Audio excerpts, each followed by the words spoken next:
The grand ballroom shimmered under crystal chandeliers, and a sea of candlelight and champagne toasts marked Elena and Marcus's 25th anniversary. But beneath the glamour, a storm brewed. Marcus, the self-made tycoon, smugly declared his desire for a younger woman, demanding Elena vacate their penthouse by dawn, oblivious that it was her inheritance. His mother, Beatrice, beamed with approval, convinced her son had asserted dominance. Yet Elena, with poised fury, seized the microphone. Ideal timing, as I am liquidating my penthouse tomorrow, the one you have freeloaded in for 25 years, and embracing a partner who grasps true devotion.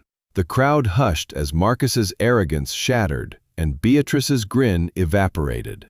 The penthouse buzzed with 250 guests, silk gowns swirling amid orchestral melodies. Elena's ivory dress hugged her figure, the sapphire necklace Marcus gifted that morning, weighing like an omen, engraved to my eternal flame. Their daughter Sophia, in sapphire silk, praised her parents' enduring bond at the podium. She declared they embody partnership, sacrifice, and daily choices, evoking applause. Elena clasped Marcus's hand, his touch familiar after decades. Their son Ethan followed, lauding Marcus's integrity. Dad taught me respect, honor, and keeping promises. Elena's heart swelled, 25 years, resilient through trials. As dances commenced, Elena mingled, her sister Clara whispering unease. But Marcus pulled her center stage for a toast, glasses raised, expecting vows of eternal love. Instead, his words sliced. 25 years suffice. I crave youth. Vacate the penthouse tomorrow. Elena's flute shattered, blood mingling with spilled bubbly from a cut palm. Gasps erupted. Beatrice smirked triumphantly, the woman Elena nursed through radiation, whose secrets she guarded. A young blonde Lila rose from the shadows, wearing Elena's heirloom bracelet, stolen months prior. Ethan's guilt-stricken face revealed his complicity. Sophia collapsed in hyperventilation, vomiting revelations. I caught them in my suite 3 months ago. Paramedics rushed in as Elena cradled Sophia. Seizing the mic, she unleashed. This penthouse? My late father's gift, rent-free for your empire-building charade while I juggled shifts. To Beatrice, I sacrificed my surgical internship for your care, bedpans, chemo vigils, and you smirk. Lila stammered. He claimed you perished in a crash 5 years back.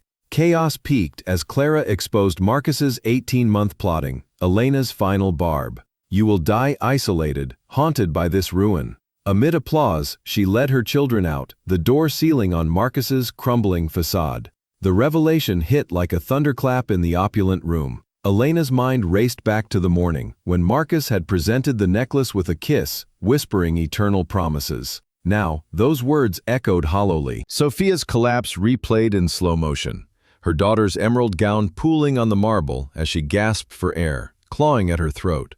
"Breathe, baby," Elena had urged, her own voice cracking. The paramedics' arrival brought a flurry of activity, but Elena refused to let go until Sophia stabilized. Across the room, Marcus stood frozen, the microphone limp in his hand. His face, usually etched with the confidence of boardroom victories, now twisted in dawning horror. But Elena saw no remorse, only the shock of exposure. Beatrice's triumphant expression faltered as whispers turned to outrage. The woman Elena had treated like family, bathing her frail body during endless treatments, is now exposed as an enabler. How long had she known?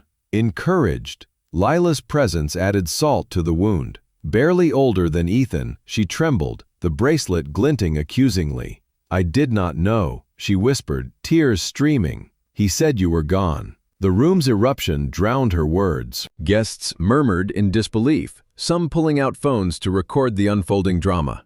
Elena's palm throbbed, blood staining her dress, but the physical pain paled against the emotional evisceration.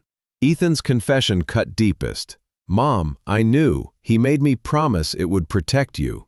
Elena's world tilted. Her son, the one she raised with stories of integrity, had been weaponized against her. Sophia's sobs turned to hiccups as the truth sank in. The girl who idolized her father now saw him as a monster. Clara's voice rose above the din. "He begged me to convince you to spice things up, calling you boring. I warned you, but no one believed me. 18 months of scheming while Elena built their life, cared for Beatrice, and supported Marcus's ventures. The penthouse, her father's legacy, is now tainted. Elena's response built like a crescendo. You want passion? You murdered unconditional love. Our children bear this scar eternally. Every future partner will flee your shadow. Alone in your empire, you will grasp the devastation. Handing the mic away, she gathered Sophia and Ethan, their clothes smeared with her blood. The walk to the exit felt eternal, but with each step, applause swelled, a thunderous affirmation of her dignity. Outside, in the hallway's dim light, Elena allowed herself to shatter. Sinking against the wall, children pressed close. She wept for 25 years evaporated, for the illusion of forever now ash. The betrayal's depth unfurled. Not just infidelity, but a calculated dismantling of trust, family, and self-worth. As sirens faded and guests dispersed, whispers of the scandal spread. Marcus remained inside, alone with Beatrice in the silent ballroom. His empire's facade cracked irreparably. The night that began in celebration ended in ruin, setting the stage for years of reckoning. Elena's strength in that moment became legendary among friends. She had not crumbled, she had risen, microphone in hand, voice steady despite the storm within. The penthouse, symbol of her independence, would soon be sold, but the real estate was her soul's reclamation. In the days following, the viral video amplified her pain and power. Strangers messaged support, calling her a warrior. Yet privately, Elena grappled with the void. How had she missed the signs? The late nights, the missing jewelry, the distant touches. Sophia's trauma manifested in nightmares, Ethan's in rage. Beatrice's calls went unanswered, her pride unbroken even in complicity. Lila vanished into anonymity, another pawn in Marcus's game. But Elena's revelation that night shattered more than Marcus's pride. It ignited her rebirth. She would forge a new path from the ashes of betrayal, teaching her children that strength lies not in endurance but in confrontation and release. The ballroom's lights dimmed, but Elena's resolve burned brighter, a beacon through the darkness ahead. This was not the end, but the brutal beginning of survival. The penthouse had transformed into a mausoleum of shattered illusions. Elena stood in the kitchen, gripping a mug of coffee that tasted like ashes, her eyes fixed on the empty chair where Marcus had sat just yesterday. The morning light filtered through floor-to-ceiling windows, casting long shadows mocking their once-held warmth. Sophia had not emerged from her suite in 3 days, the door locked against the world that had betrayed her. Ethan sprawled on the couch, his tall frame curled in defeat, unable to face his own bedroom where walls had witnessed his silence. The air hung heavy with unspoken grief, each breath a reminder of the night that had unraveled everything.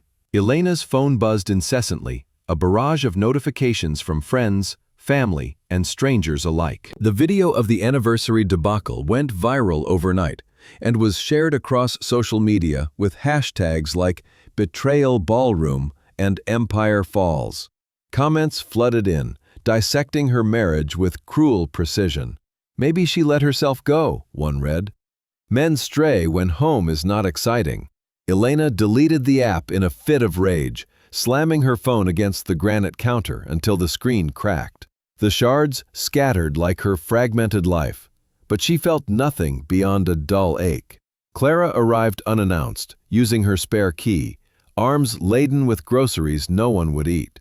She looked at her sister's hollow eyes and enveloped her in a fierce embrace. "I should have pushed harder," Clara murmured. "When he approached me 18 months ago, whining about your lack of adventure, I tried to warn you. Everyone dismissed me as jealous." Elena pulled back, her voice a whisper. "I chose the lie because it was easier, because he was so convincing." Clara's eyes darkened. "He is a lifelong deceiver." The words lingered as Clara pulled a thick folder from her bag. "I hired a private investigator after the party. Read this." The documents painted a damning portrait. Marcus had a history of predation, 3 previous wives stripped of their assets through similar schemes. Joint accounts drained, properties transferred via forged signatures, lives left in ruins. Temperance, his first wife, divorced after he vanished with her inheritance. Jessamine, the second, was left penniless. Another unnamed victim followed the pattern. How many more? Elena whispered, her knees buckling. She collapsed into a chair, the weight of realization crushing her. I was not special, just another target. Sophia's door creaked open, the girl emerging like a ghost, her once vibrant features gaunt and gray. I cannot eat, she said, her voice trembling. Every bite brings back the images in my suite and bed. Elena opened her arms and Sophia fell into them, sobbing. We will replace everything, Elena promised. New furniture, paint, a fresh start. But Sophia shook her head. It is etched in my mind, no scrub can erase it. Ethan stirred from the living room, his eyes red-rimmed. It is my fault, I should have told you. Elena's tone sharpened. You were manipulated. He turned you into an unwilling ally. That burden is his, not yours. But Ethan backed away, guilt gnawing at him like a relentless tide. A knock echoed through the penthouse, freezing them all. Elena peered through the peephole, her blood turning cold. Lila stood there, arms wrapped around herself, looking fragile and lost. What do you want? Elena asked, opening the door with a sliver. Lila's voice broke. I am sorry. I swear I did not know. He lied to me too. Elena hesitated, then stepped aside. Lila entered, pulling a worn wooden box from her bag. He gave me this and said it was precious. Inside were letters, dozens of them. Elena's vision blurred as she read. The words were eerily familiar. Promises of stars and destiny, souls intertwined. They are copies, Lila whispered, identical to what you posted on your old engagement blog. Elena felt nausea rise. She had cherished those letters as unique treasures, now revealed as recycled bait. Lila continued, her voice shaking. I am a barista, working nights for college tuition. He frequented my cafe, charmed me with stories of loneliness, and said his wife died in a tragic accident 5 years ago. Made me feel like his savior. Clara interjected softly. You are his victim too. Lila turned to Sophia, who stared with empty eyes. I was in your space, your sanctuary. I will carry that shame forever. Sophia opened her mouth, then closed it. Did he mention us, his children? Lila swayed. He said you were adults, estranged, barely in contact. Sophia's voice cracked. I am 16. Ethan is 19. We were here all along. Lila collapsed onto the couch, Elena steadying her. He is a predator, Clara said. Preys on the vulnerable, destroys them systematically. Lila whispered, I thought he loved me. So did I, Elena replied. They sat in stunned silence, women bound by one man's deceit. As Lila left, she paused. I will testify if needed, for divorce, custody, anything. Expose his lies. Elena nodded. Thank you. For what it is worth, he spoke of you often, called you brilliant, the best he knew. Part of him loved you. Elena's response was soft. That makes it worse. If love existed, yet he chose this, then love means nothing. Brody vanished into the bathroom, the sound of retching, followed by fists pounding the wall. Elena rushed in, finding him over the sink, knuckles bloodied. He kept a journal, Ethan gasped. I found it while grabbing documents for college. One page detailed your aging, his need to upgrade, and how the penthouse would be his via the deed's dual names. Elena pulled him close. He planned for years, made you his shield. That night, Elena awoke to scrubbing sounds from Sophia's room. Her daughter knelt, bleaching the floor, hands raw and bleeding. I must clean it, Sophia sobbed. The stain remains. Elena gently took the brush. It is not on the floor, baby. It is in your mind. We will seek help, real help. What if it never fades? Sophia whispered. Then we carry it together. Elena's phone buzzed, a text from an unknown number. This is Temperance. Lila shared your contact information. We must talk about the finances. Elena called immediately. Temperance's voice was weathered. He stole from me too. Check the deed meticulously. He forges expertly. By the time my divorce ended, I had nothing. The next morning, Elena retrieved the deed. Her father's clauses were ironclad, her name was sole, and transfers required witnessed consent. Yet, attached was a recent document, her signature forged, the loops imperfect. Rage surged. She phoned the attorney for an emergency meeting. Bring fraud evidence. As she waited, Elena surveyed the penthouse, photos mocking happier times. A life on lies, foundation crumbling unseen. Marcus called, she answered, needing his voice for closure.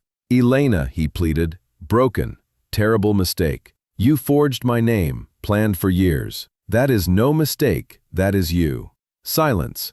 How did you know? Because I am no longer the naive woman you wed. You killed her that night. She hung up, blocked him, and vowed to survive. Not as a victim, but a warrior. Her children watched, learning even from ashes that one can rise. The fraud's exposure would be her first strike back, unraveling his empire thread by thread. Legal wheels turned swiftly. The attorney confirmed forgery, advising prosecution. Fraud is provable, he said. With witnesses like Temperance and Lila, we build an airtight case. Elena nodded. Let it be ugly. He thrives on that. Meanwhile, Beatrice's obituary appeared, a stroke claiming her alone. Marcus's voicemails piled, deleted, unheard. Elena focused on healing and scheduling therapy for all. Sophia's sessions began, and Ethan joined support groups at shelters. Clara stayed close, weaving cultural tales from their Nigerian heritage. The pot breaks, but men stronger, she reminded. The Penthouse sale loomed, and proceeds funded their fresh start. Elena discovered Beatrice's complicit letters in old files, urging Marcus to upgrade. Another layer of betrayal, fueling her resolve. Through it all, Elena's strength grew. The echoes of deception faded not. But she learned to navigate them, teaching her children resilience's true face. Survival was not passive, it was a deliberate act of defiance. 3 months crawled by like wounded beasts, each day bleeding into the next without mercy or distinction. Sophia had become a shadow of her former self, her body skeletal from rejecting anything solid. She stood before her bedroom mirror, the new furniture and fresh paint doing little to erase the ghosts that lingered. Her therapist instructed her to reclaim her space and practice smiling as a step toward rebuilding power. But power felt like a foreign concept, a word from a language she no longer spoke. She forced her lips to curve upward, but the reflection stared back hollow, haunted by the day she returned from school, feverish and seeking rest, only to find her father entangled with Lila in her bed. The sounds replayed endlessly in her mind, the afternoon light slanting through the curtains, the sheets twisted in betrayal. Her father's expression when he noticed her was not shame but irritation, as if she had intruded on something sacred. Sophia's stomach rebelled at the memory, rejecting even the thought of food. Elena begged each morning to eat, offering toast or fruit, just one bite. I cannot, Sophia replied, her throat closing at the mere sight. Her collarbones protruded sharply, clothes hanging loose like shrouds on a frame, wasting away. Ethan fared no better. His university classes were abandoned as despair took hold. The administration called repeatedly before giving up. He spent days on the couch, staring into voids, his knuckles bandaged and reopening daily from self-inflicted wounds. Yesterday, at dawn, Elena found him in the bathroom, fist poised to shatter the mirror. "What are you doing?" she demanded, catching his arm. "I look like him," Ethan whispered, voice empty. His eyes, his build, every reflection shows the destroyer. "You are nothing like him," Elena insisted. But Ethan shook his head. "I kept his secret. That makes me complicit, just like him." His rage spilled outward, manifesting in fights. Last week, at a corner store, he witnessed a man berating his partner and snapped, slamming the offender against a wall. "You treat her like garbage? You are him," Ethan screamed. Security intervened, and charges followed. Now a court date loomed, his therapist diagnosing PTSD and maladaptive coping. Elena held the fragments together, working double shifts at the hospital, where she had finally completed her residency, returning home to children fading before her eyes. Her own frame had thinned, face etched with sorrow. Clara visited on weekends, bringing uneaten meals and sitting in the thickening silence. "You need professional help," she urged Elena. "You cannot prop everyone up while sinking." "I am fine," Elena lied. But Clara pressed. "None of you is." "The alternative is collapse," Elena countered. "I am the pillar." Yet, inwardly threads unraveled. Marcus's calls came from blocked numbers, voicemails stacking like toxins.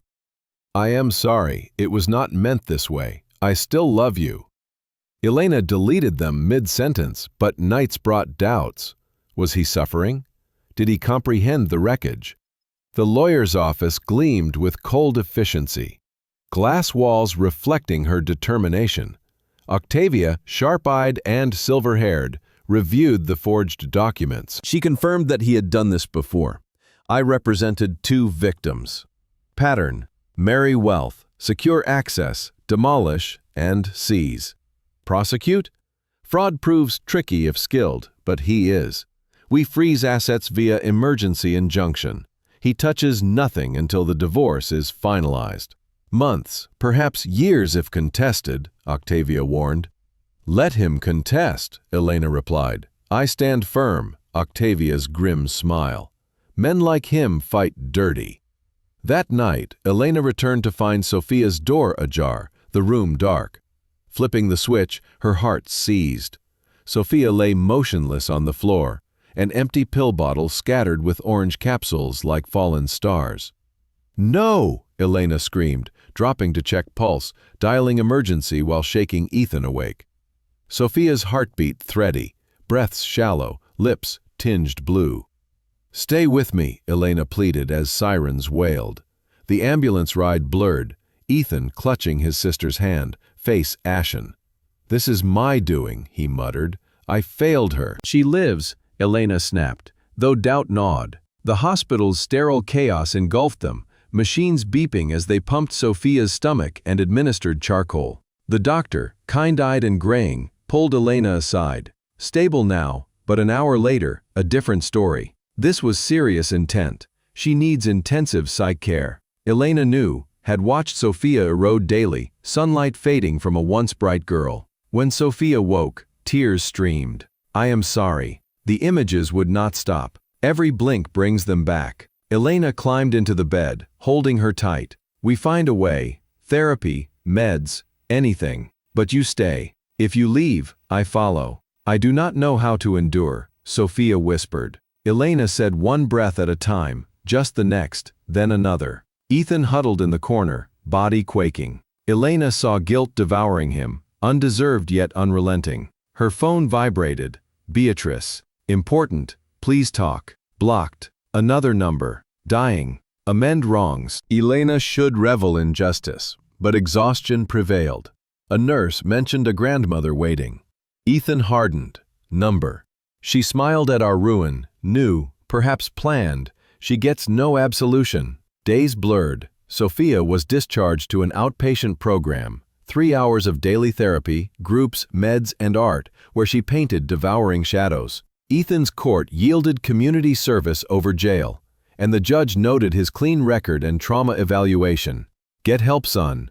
Pain excuses nothing." Ethan nodded, but soon fought again, a catcaller targeted, ending with a broken jaw from unfair odds. Beside his hospital bed, Elena snapped. "Enough. This ends." What he did was evil, calculated, unforgivable. But letting it consume us hands him victory. We rebuild, refuse erasure. How? Sophia asked, voice small. By surviving, choosing each other over his shadow. Elena grasped their hands. "I lack answers, but we learn together." A week later, Beatrice's obituary confirmed a stroke, alone. Marcus called. "Mother gone. Her last words tell them sorry." "She escaped lightly," Elena said. "Your enabler, smiling at our demolition. No forgiveness for deathbed regrets." "Please, you need," Elena laughed bitterly. "Your daughter nearly died from your trauma. Your son punches walls, vomits guilt you imposed. Serial destroyer of families, hope guilt consumes you eternally." She hung up, turning to her children with awe in their eyes. "That is fighting," she said, refusing his pain as ours and surviving without him. Broken, scarred, they breathed on. Survival is its own triumph. Cultural roots anchored Elena, Nigerian proverbs from her father. The tree bends but does not break. She wove them into talks, reminding them of the strength of her heritage. Octavia updated, assets frozen, divorce filings advanced, fraud probe deepening with Temperance's testimony. Sophia's art evolved, darkness yielding light glimpses. Ethan's shelter service exposed ordinary evil, making Marcus less unique and more banal. Rage tempered into purpose. Marcus's attempts persisted. Doorstep plea rebuffed. Ethan answered, "Leave. I want to explain. Nothing explains years of purpose. You have consequences now. Live them." Sophia from the hallway. "You are the man who defiled my space. Nothing to me." The door slammed on his tears. Elena watched, pride swelling. Her children, forged in fire, are emerging resilient. Foundations fractured, but rebuilding commenced. Brick by painful brick.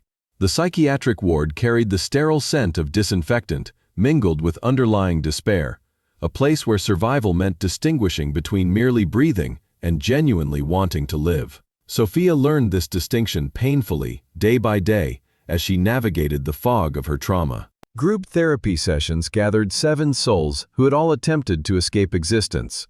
A middle-aged man who stepped before a train, a young woman who drove into a river, a teen boy whose closet beam snapped under his weight. They traded stories like battle scars, measuring whose wounds ran deepest. When her turn came, Sophia's words lodged in her throat. How could she articulate that her father's betrayal extended beyond her mother, stripping her innocence and turning her private haven into a site of violation?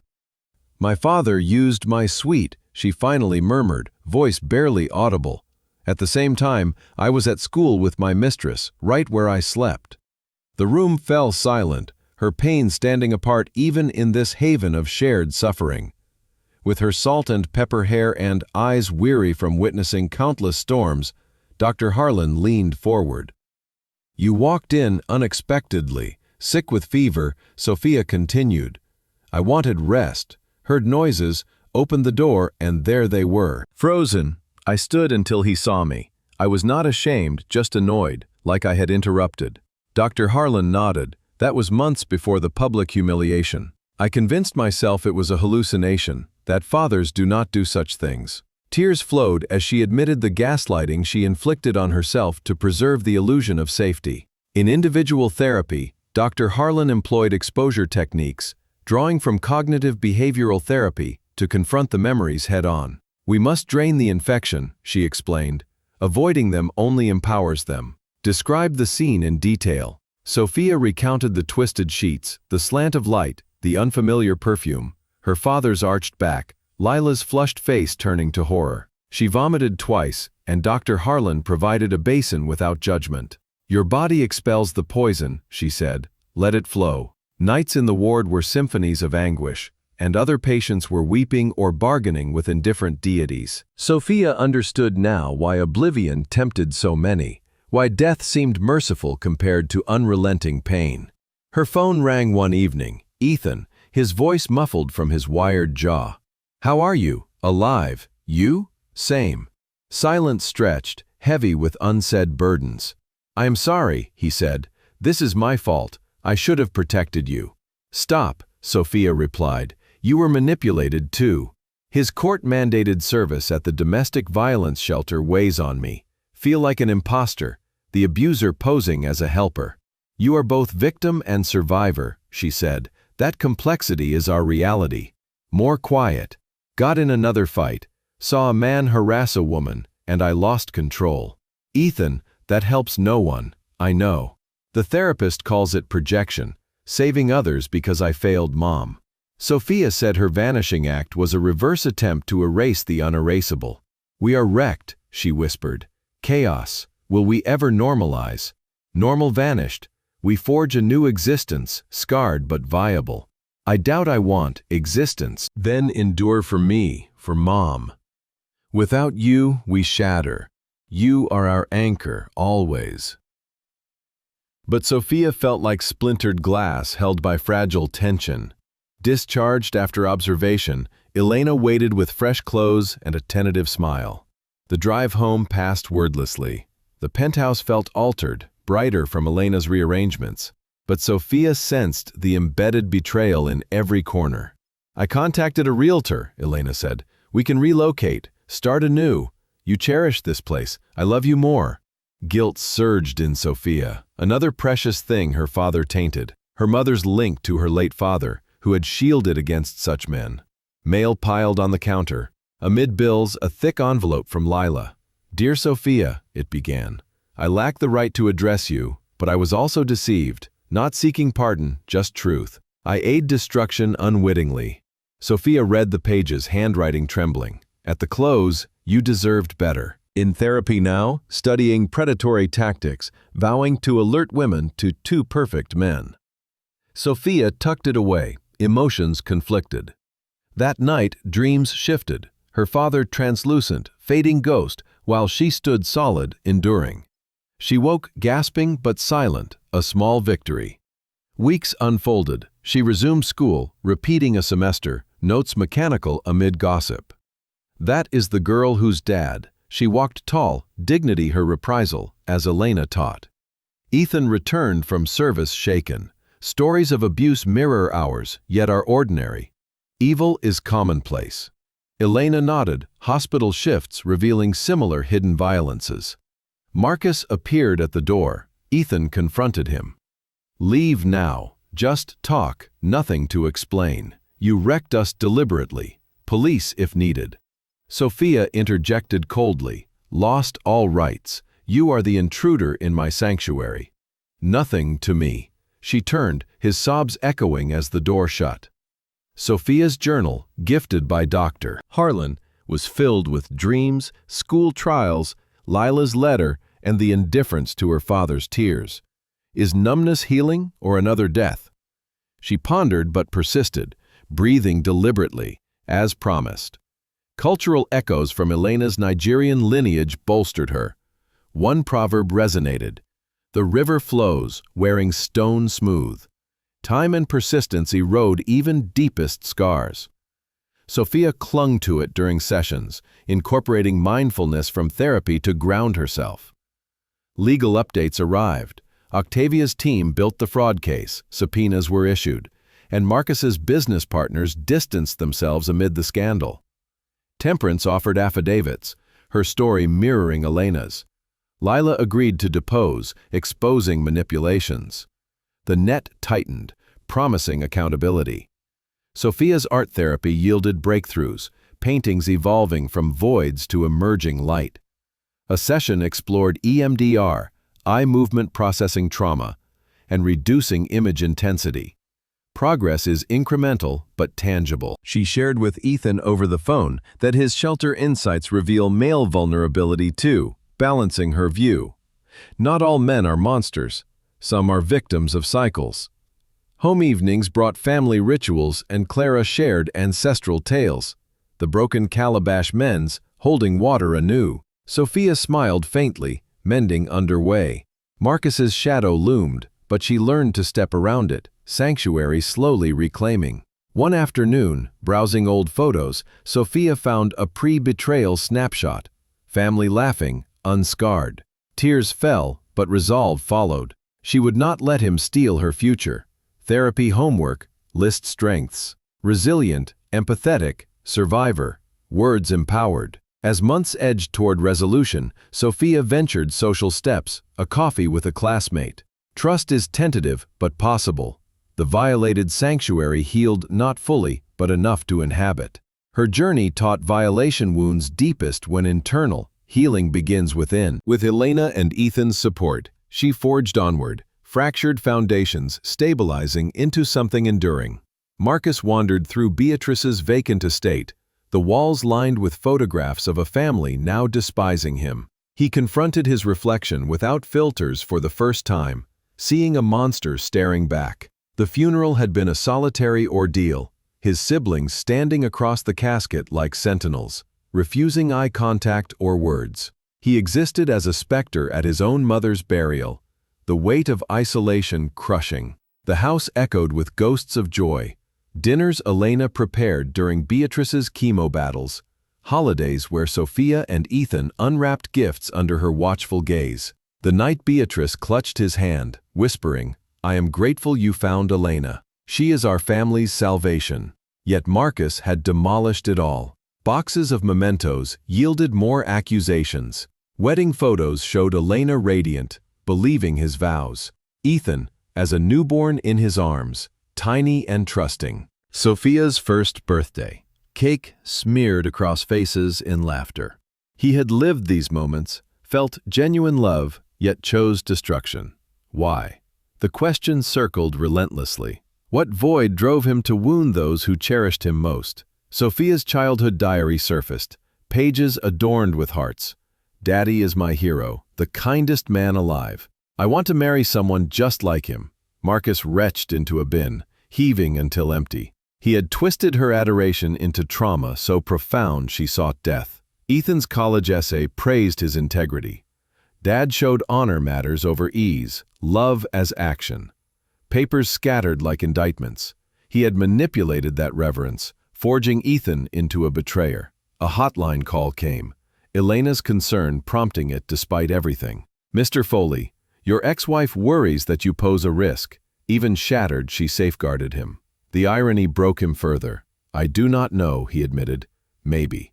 Paramedics arrived with a counselor, assessing for hours before referring Solace, a specialist in abusive partners. You confront not for pity, but truth, the counselor warned. The labor will be grueling.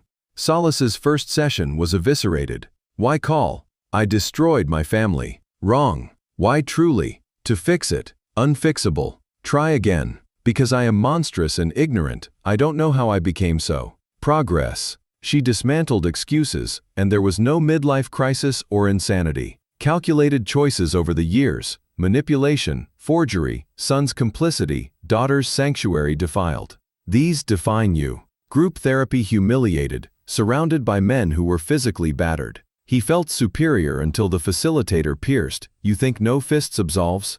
Emotional terrorism scars deeper, wounds invisible but eternal. Stories mirrored his, entitlement warping love into control, children as pawns. Recognition dawned, horrifying. Assignments followed, letters to victims, unsent, to grasp the scope of damage. To Sophia, I slaughtered your childhood, turned heaven to horror, taught love as a predator's guise. No apology suffices. To Ethan, I weaponized your loyalty, poisoned your mirror with my sickness. To Elena, I revealed 20 years as a facade, stole your worth, forged to seize your legacy. Dozens more to Lila, a manipulated tool, Beatrice, a poisoner of cruelty, and prior wives like Victoria, each stripped delusions, forcing accountability without justification. Solace reviewed, now volunteer at shelters, face your echoes. The converted church shelter loomed, stained glass casting judgmental hues. Women eyed him warily, predators recognized. He spoke little, focusing on tasks, maintenance, meals, and cleaning, but he listened to tales. Arms broken over dinners, isolation via tract phones, 20-year facades crumbling to infidelity. One resident was Victoria, his first wife. Recognition paled her. What are you doing here? Therapy mandates. She laughed bitterly. Sessions erased nothing. I know, no fixing. Then why? To comprehend my rot, prevent its spread, tense silence. I watch. I will end you, if there is any ploy for Elena or the kids. Deserved. Weeks blurred. He sold assets, downsized to a studio, worked menial jobs, and donated the excess to survivor funds. Not a redemption purchase, but a minimal good. He spoke at high schools, where counselors warned about tough crowds. Good. Facing teens, I publicly shamed my wife, accused my son, and drove my daughter to the brink of suicide. No sympathy sought. Avoid my path. A girl queried, knowing the hurt, why persist? Self-love trumped theirs. Entitlement deemed them obstacles. Can change happen? People evolve. If genuine or performance, ask in 5 years. Videos posted raw confessions and warnings. Comments savage. Deserve eternal torment. Scum. He concurred, leaving them visible. Punishment. Known as the beast he was. One evening, Clara entered the shelter. Froze. You here? Volunteering for months. She observed, eyes narrowed. I monitor. Hurt anyone? Consequences. Watch. All should. She saw him counsel young men weekly. Love equals needs, not above or below. Break a lot of fights, taking a punch without retaliation. Walk away, choose better. Do not emulate me. On his birthday, alone in the standard room, no fanfare, Clara approached after a year. You differ. Trying. Erases nothing. No. Why truly, if I stop one man from becoming me, my life will hold one positive. That suffices. She nodded. No forgiveness, no trust. But a possible change was acknowledged. Means you spare future victims. Marcus absorbed this, a fissure in darkness. Routine persisted. Work, therapy, group, volunteering, speeches. 40 now, graying, line from insomnia and guilt. Kellen, now Lila, arrived as an intake counselor. I counsel to spot manipulation pre-destruction. Good, vital. Because of you, I became your weapon. Sorry for exploiting. Stop, no apology needed. Continue warning, that atones. She departed, her pain transmuted to protection. Perhaps redemption lay not in absolution, but in ceasing new harm. Letters continued unsent, updating milestones. Sophia's psychology studies, Ethan's engagement, Elena's residency completion, and a kind partner. Pride was forbidden, and he hoped they thrived despite him. Legal shadows loomed. Octavia's probe advanced, subpoenas served. Victoria testified to patterns, Lila's deceptions. Probation loomed if convicted. Marcus resisted not, accepting justice. Therapy incorporated mindfulness, DBT for emotional regulation, and addressing the roots of entitlement. Though distant from Elena's Nigerian heritage, cultural reflections prompted self-examination. Proverbs like the unbroken chain links past to future, urging breakage of destructive cycles. Alone nights, he pondered humanity, capable of monstrosity and reform. Guilt eternal, but carried without drowning. Change, not erasure, but evolution into a less harmful form. For those he wrecked, perhaps enough. 5 years had worn Marcus down like relentless sand against stone, each day a slow erosion that left him unrecognizable from the tycoon who had orchestrated his family's downfall in that glittering ballroom. He scarcely slept, managing 3 or 4 hours before nightmares jolted him awake. Visions of Sophia's pale face as she swallowed pills, Ethan's broken voice declaring, "I am just like you." Elena's eyes widening in realization that 2 decades were illusions. The studio apartment he now inhabited was cramped, with barely room for a bed and desk, and devoid of decorations or comforts he no longer felt entitled to claim. He labored at 3 jobs, hospital janitor by day, grocery stocker at night, weekend maintenance at the shelter. Every dollar beyond bare necessities is funneled into organizations aiding abuse survivors. Solace reminded him in sessions, "This buys no redemption. No sum erases your actions." "I know," he replied. "It is the least I can do not to worsen the world." Group meetings are convened every Tuesday for 5 years without absence. He knew the men's narratives intimately, varied paths to destruction rooted in shared entitlement. A newcomer, mid-30s, offered excuses. "She provoked me. What choice did I have?" Marcus interjected, "Your choice was not to shatter her. That was your sole duty." "Easy words," the man retorted. Marcus detailed, "I humiliated my wife publicly, enlisted my son in her betrayal, and traumatized my daughter to the brink of suicide. Ease does not exist here, only truth. We chose harm, we own it eternally." Post-session, an elder member approached. "How long sober from hurt?" 5 years, but not sober, merely abstaining from new poison. "My victims still ache from old wounds." That permanence is the cruelest part. At high schools where he spoke quarterly, a boy lingered after. "My dad mirrors you, cheated, swore me to secrecy. It is killing me." Marcus's chest constricted. "Tell a counselor or a trusted adult. Secrets are venom, but revealing wrecks our family. The secret already does. You shield him from the repercussions he merits." The boy wept. Marcus yearned to console but refrained. Rights forfeited. "Go now, disclose all. This burden is not yours." His videos formed an archive and were shared on relationships in support groups and classrooms, created for confession, not acclaim. Comments from varied souls echoed, "This is my ex," verbatim. "Thanks for validating my sanity." He read each, absorbing that his evil was commonplace, thousands replicating it. Temperance, now Victoria at the shelter, forged a wary alliance. Not friendship, but understanding from shared scars. She noted one evening, "You aided a newcomer today who was scared to eat. Soup was left with a note, so there was no pressure. That exceeds duties. The job is upkeep, aid optional." She scrutinized, "You differ from the man I wed." Attempting to. Attempt differs from achievement. Aware, but it is my sole tool. Keep attempting. Some days suffice. Clara persisted in vigilance, witnessing counsel to young fathers. Your child is no possession, partner, or servant. Love balances needs equally. She saw him intercept a parking altercation, absorbing a blow. Depart. Opt differently.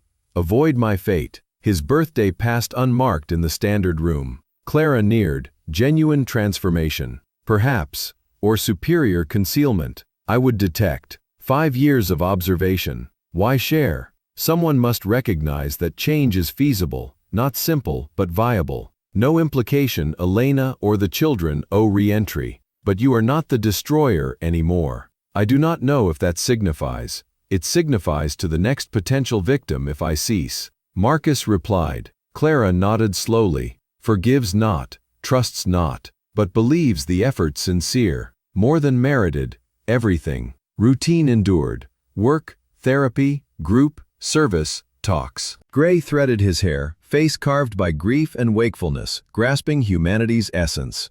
Lila entered as a counselor. Work here now. Intake, teaching manipulation recognition, pre-ruin. Essential, due to you, became your instrument. Hurt unknowns. Apology for utilization. Cease, apology unnecessary. Persist, alerting. That is reparation. She left. Young woman, pain alchemized to safeguard redemption, in halting fresh casualties, not pardon.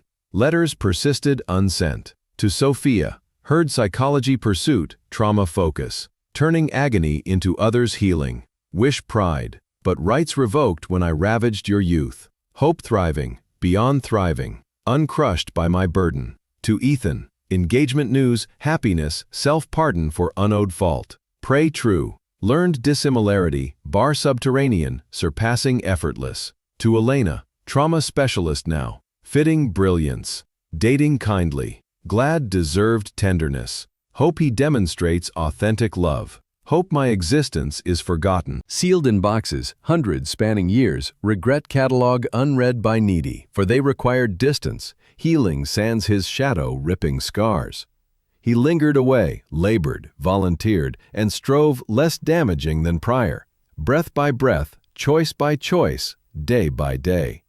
5 years purgatory, uncertain punishment, or humanity's dawn comprehension. Perhaps both, perhaps the essence. Legal hammer fell, Octavius case solidified, fraud proven via signatures and testimonies. Victoria detailed patterns, Lila lies. Courtroom tense, Marcus unopposing. Probation, restitution ordered. Empire remnants seized, fitting penance. Therapy integrated accountability, DBT curbing impulses, and mindfulness grounding. Cultural nods to Elena's heritage surfaced in reflections. Proverbs like the eagle soars post-storm inspired, though his path is solitary. Videos amassed views, brutal feedback embraced. One from a similar predator. Your words halted my repeat. Gratitude, tiny light in the abyss. Shelter evenings brought purpose. Counseling sessions evolved, with group sharing breakthroughs. Solace noted progress. Entitlement's grip loosens. Not cured, managed. High school feedback. Boy from earlier, told the counselor. Family chaos, but truth freed me. Marcus nodded. Truth always does. Clara confided over time. Elena dates steadily, and Daniel is kind. Children heal. Videos help them gauge your shift. He absorbed, no inquiry. Boundaries respected. Lila collaborated on workshops and predatory signs. Your story warns effectively. Use it. Alone, Marcus pondered letters, videos, and labor. Change not for return, but intrinsic. Harm minimized, sound amplified.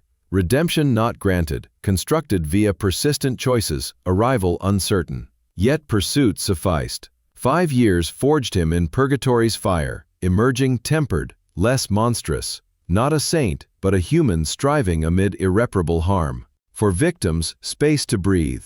For him, vigil eternal. Enough, perhaps. 6. Purgatory's Forge.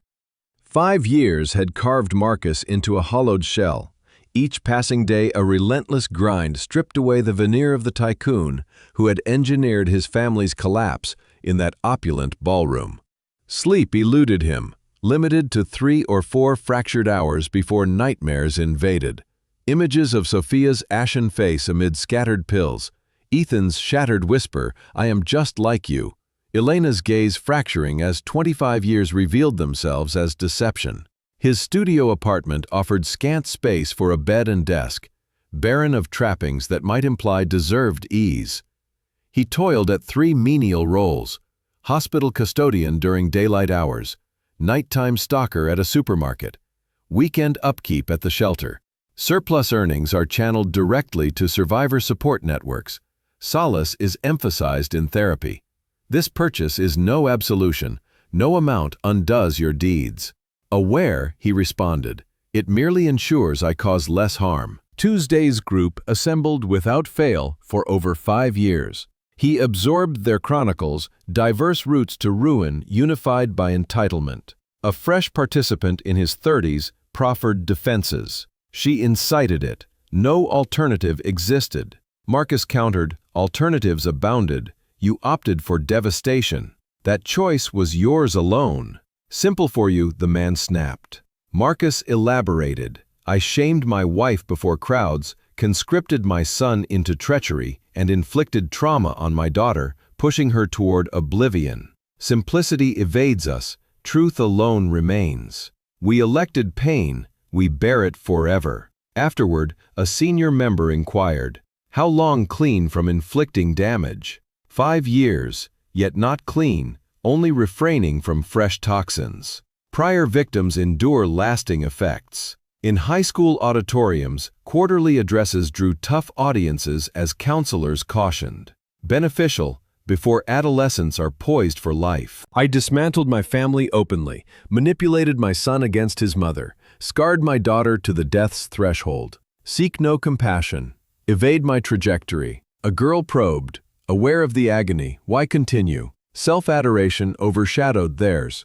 Entitlement rendered them barriers to my desires. Transformation viable. Individuals adapt. Authentic or facade, inquire in 5 years. His videos compiled a confessional repository, circulated in recovery circles and educational settings, on bonds, and intended for admission, not recognition. Echoes from diverse voices, identical to my former spouse, gratitude for affirming my reality. He consumed each, confronting his malevolence's ubiquity, multitudes echoing it. Victoria persisted at the shelter, their rapport a cautious accord born of mutual history, not camaraderie, but insight from entwined pasts. She remarked one dusk, I assisted a recent arrival today who was too frightened to eat meals. Vroth deposited it with a message, there is no obligation, surpasses responsibilities. Duties encompass repairs, assistance elective. She examined him, altered by my husband, striving to be. Striving diverges from accomplishment. Cognizant, yet it constitutes my arsenal. Sustained striving. Occasionally adequate. Clara maintained oversight, observing counsel to nascent parents. Offspring no chattel. Companion no subordinate. Affection equates requirements balanced. She observed him diffuse a lot of skirmishes, absorbing an intended strike. Withdraw. Select otherwise. Shun my example. His anniversary transpired unobserved in the communal area. Clara advanced post-year. Authentic metamorphosis. Conceivably, or enhanced dissimulation. Detection would occur. 5 years of scrutiny. Why disclose? Acknowledgement of the feasibility of alterations is warranted. Not effortless, viable. Implies no mandate for Elena or offspring to reintegrate. Yet you transcend the annihilator. Uncertain of import. Imports to subsequent casualty averted through cessation, Marcus stated. Clara inclined her head gradually. Absolves zilch. Trusts zilch. Yet the credits endeavor to be authentic. Exceeds entitlement. entirety, regimen sustained, labor, counseling, assembly, aid, discourses. Gray infiltrated his locks, visage furrowed from remorse and vigilance, comprehending humanity's core. Lila materialized as an admissions advisor. Operate here presently, intake, instructing deceit detection before annihilation. Crucial. Owing to you, transformed into your implement, harmed oblivious, regret for exploitation. Halt. Regret superfluous. Endure cautioning. That compensates. She exited. Youthful female, anguish transfigured to defense. Absolution conceivably in terminating novel sufferers, not clemency. Epistles endured undelivered. To Sophia. Learned psychology endeavor, distress emphasis. Converting torment into others' restoration. Desire commendation, yet privileges annulled upon demolishing your adolescence. Aspire prosperity, surpassing prosperity, unburdened by my onus. To Ethan, betrothal tidings, felicity, self-exoneration for unmerited culpability. Implore veracity, acquired disparity, threshold subterranean, exceeding uncomplicated. To Elena, distress expert presently, appropriate radiance, courting benevolence, pleased merited gentleness. Aspire, he illustrates genuine affection. Aspire, my presence obliterated, encased in containers, multitudes traversing years. Remorse inventory perused by none, necessitating, for they demanded separation, mending, absent his specter, lacerating cicatrices. He abode distant, toiled, contributed, aspired, diminished, and suffered less detriment than antecedent. Inhalation succeeding inhalation, selection following selection, dawn after dawn. 5 annuls inferno, ambiguous chastisement or humanity's inception grasp, conceivably dual, conceivably the crux. Judicial mallet descended, Octavius' argument was consolidated, and deception was validated through autographs and attestations. Victoria elaborated configurations, Lila fabrications. Tribunal strained, Marcus non-resistant. Supervision, recompense mandated. Dominion vestiges confiscated, apt retribution. Counseling amalgamated responsibility. DBT restraining urges, and awareness anchoring. Ancestral illusions, albeit remote from Elena's Nigerian lineage, incited introspection. Adages akin to the phoenix ascends from embers, though its trajectory is isolated. Recordings accumulated spectators, harsh critiques adopted. One from an analogous marauder. Your utterances arrested my recurrence. Appreciation, minuscule illumination in a chasm. Refuge dusks conveyed the objective. Guidance gatherings progressed. Collective distributing advancements. Solace observed evolution. Presumptuousness grasp relaxes. Not remedied, regulated. Secondary feedback. Lad from prior. Informed advisor. Kin turmoil, yet verity liberated me. Marcus assented. Verity invariably does. Clara entrusted gradually. Elena courts consistently, and Daniel is compassionate. Offspring recuperate. Recordings assisted them in assessing your alteration. He imbibed, no query, limits honored. Lila cooperated on seminars and predatory indicators. Your narrative alerts effectively. Employ it. Solitary eves, he contemplated epistles, recordings, and exertions. Alteration not for restitution, but innate. Injury curtailed, virtue augmented. Absolution not bestowed, erected via tenacious selections. Advent indefinite. Nonetheless, the quest is adequate. Sophia Edward was 21, having pieced herself together over 5 years into someone who could function despite the fissures running through her core. Lately, however, dreams of her father invaded her sleep, stirring a terror that forgiveness might equate to another betrayal. The university campus sprawled lush and vibrant, students chattering about classes and romances. A world that still felt distant to Sophia, observed through a pane of glass. Majoring in psychology with a focus on family trauma seemed inevitable. One either became what broke them or dedicated one's life to dissecting it. Often both. Her roommate Piper bubbled about her boyfriend without prying into Sophia's avoidance of dates, parties, or relaxation. It suited Sophia, skimming surfaces without exposing her scarred underbelly.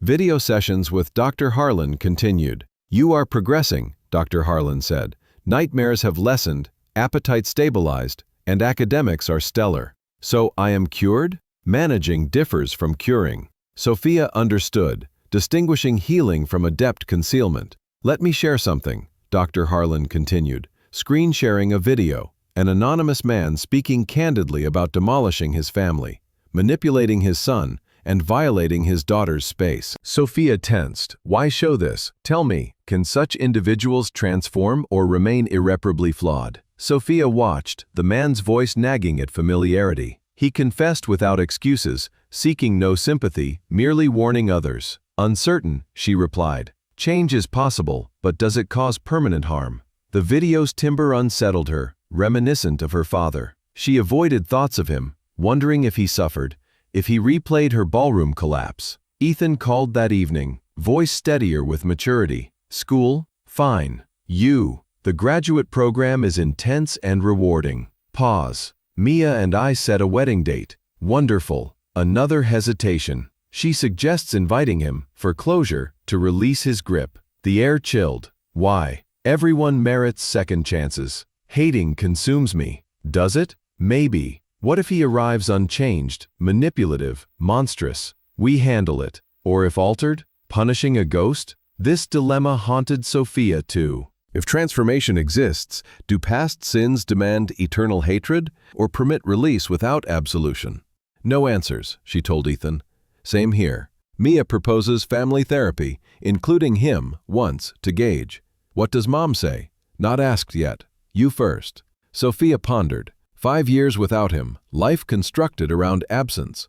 Did survival mandate permanence or courage to risk reopening wounds? If we proceed on our terms, no waltzing back. One manipulative word, eternal banishment. Agreed. What if genuine? We decide the implications. They wept, siblings fused by trauma and fragile hope in human metamorphosis. Post-call, Sophia scoured for more videos, binge-watching chronologically. The early ones are raw and anguished. Later, they are composed, yet honest. One mentioned his daughter, who was in college, studying psychology and converting pain to healing. Heart-stopping, she rewound. My daughter studies psychology, channeling suffering into aid. Voice recognition clicked. Her father. These confessions, warnings, and his evolution from destroyer anger should surge. Privacy invaded. Instead, curiosity bloomed. He exploited their tale sans consent. Yet, she felt no violation, only intrigue. This man differed from the ballroom figure,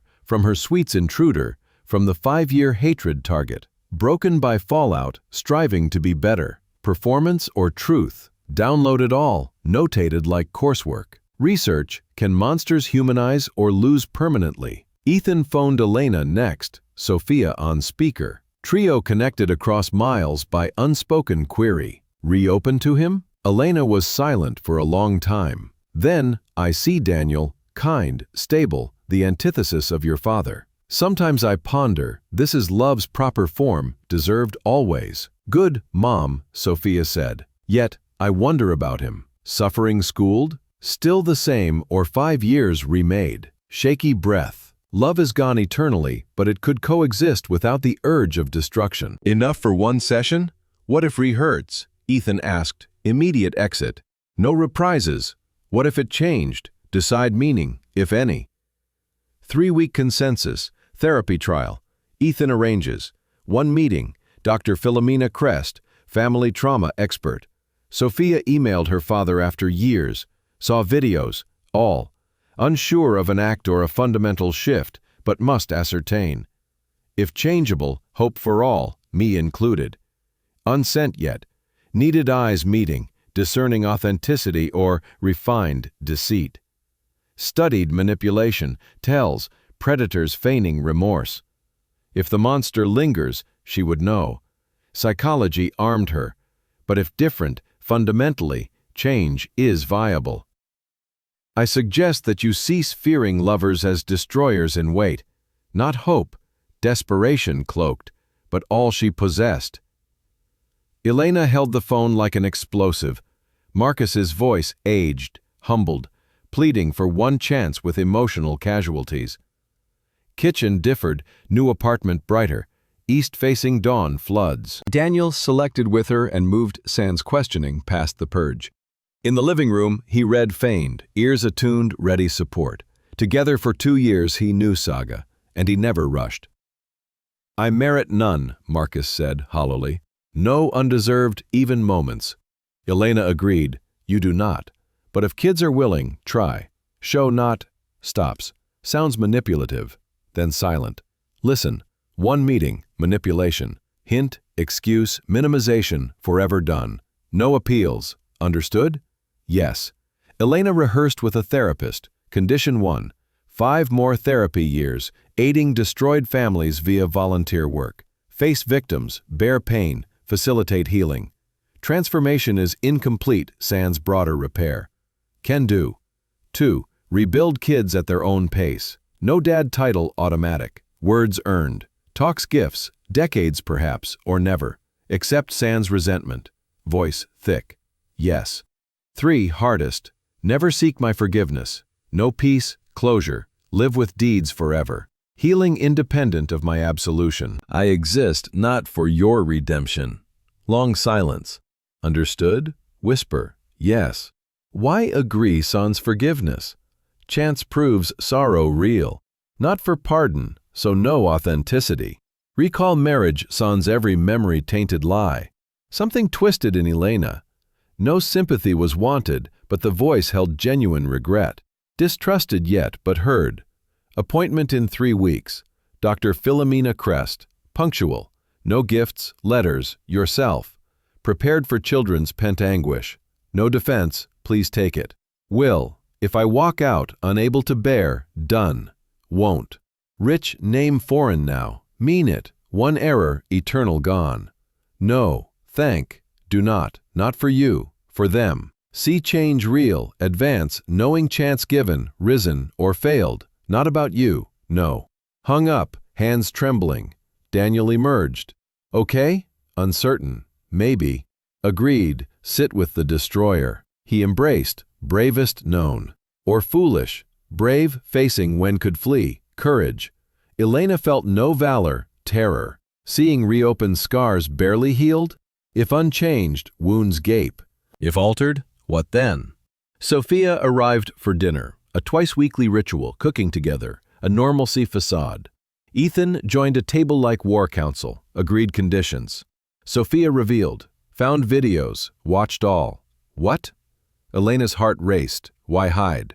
Needed process. The laptop was out. The confessions were shown. The accountability was full. Watched collectively. Marcus aged, confessing mechanisms, striving for change sans excuses. Ethan wept. Real or performance? Unknown. Therapy reveals. Elena observed ex-husband, eyes deeper. Genuine or feigned profundity? I want to believe change is possible, Sophia said. Otherwise, therapy is pointless. If stuck at worst, hope is void. Heavy for one meeting, Daniel noted. No, but is. Sophia eyed her mother. Ready? No, but proceeding. 3 weeks blurred anxiety, second guesses. Elena dreamed of a party, but now exited head high, kids beside. Looked back, Marcus alone, comprehending loss. Woke, sensing possibility, not peace, but distant waiting. Appointment dawned. Elena dressed in casual armor. Sophia drove, collected Ethan, and suited. Ready? Number. Good. Neither eye. The office was modern, the waiting room sparse, save one man, head bowed, hands in prayer, clasped. Marcus. Rose uncertain. Hi, Ethan echoed tight. Sophia nodded. Elena felt a void where 25 years resided. Dr. Philomena appeared, with silver-streaked, perceptive eyes. Enter. Circle chairs, no barriers. Saturday, space oceanic. No purpose. Marcus, speak. Opened, closed mouth. Sorry. Insufficient. No, but true.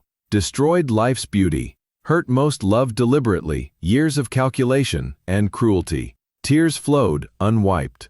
Not seeking pardon, comprehension. I need to know. I see damage all over every scar. Life spent ensuring no replicates me. Silence suffocating. Sophia leaned, 5 years of pain erupting like a dam burst. 7 Shadows Reckoning. Sophia Edward was 21, having pieced herself together over 5 years into someone who could function, despite the fissures running through her core. Lately, however, dreams of her father invaded her sleep, stirring a terror that forgiveness might equate to another betrayal. The university campus sprawled lush and vibrant, students chattering about classes and romances. A world that still felt distant to Sophia, observed through a pane of glass. Majoring in psychology with a focus on family trauma seemed inevitable. One either became what broke them, or dedicated one's life to dissecting it. Often both. Her roommate Piper bubbled about her boyfriend without prying into Sophia's avoidance of dates, parties, or relaxation. It suited Sophia, skimming surfaces without exposing her scarred underbelly. Video sessions with Dr. Harlan continued. "You are progressing," Dr. Harlan said. "Nightmares have lessened, appetite stabilized, and academics are stellar." So I am cured? Managing differs from curing. Sophia understood, distinguishing healing from adept concealment. "Let me share something," Dr. Harlan continued, screen-sharing a video. An anonymous man speaking candidly about demolishing his family, manipulating his son, and violating his daughter's space. Sophia tensed. Why show this? Tell me, can such individuals transform or remain irreparably flawed? Sophia watched, the man's voice nagging at familiarity. He confessed without excuses, seeking no sympathy, merely warning others. "Uncertain," she replied. "Change is possible, but does it cause permanent harm?" The video's timbre unsettled her, reminiscent of her father. She avoided thoughts of him, wondering if he suffered, if he replayed her ballroom collapse. Ethan called that evening, voice steadier with maturity. "School? Fine. You? The graduate program is intense and rewarding." Pause. "Mia and I set a wedding date." "Wonderful." Another hesitation. She suggests inviting him for closure to release his grip. The air chilled. Why? Everyone merits second chances. Hating consumes me. Does it? Maybe. What if he arrives unchanged, manipulative, monstrous? We handle it. Or if altered, punishing a ghost? This dilemma haunted Sophia too. If transformation exists, do past sins demand eternal hatred or permanent release without absolution? No answers, she told Ethan. Same here.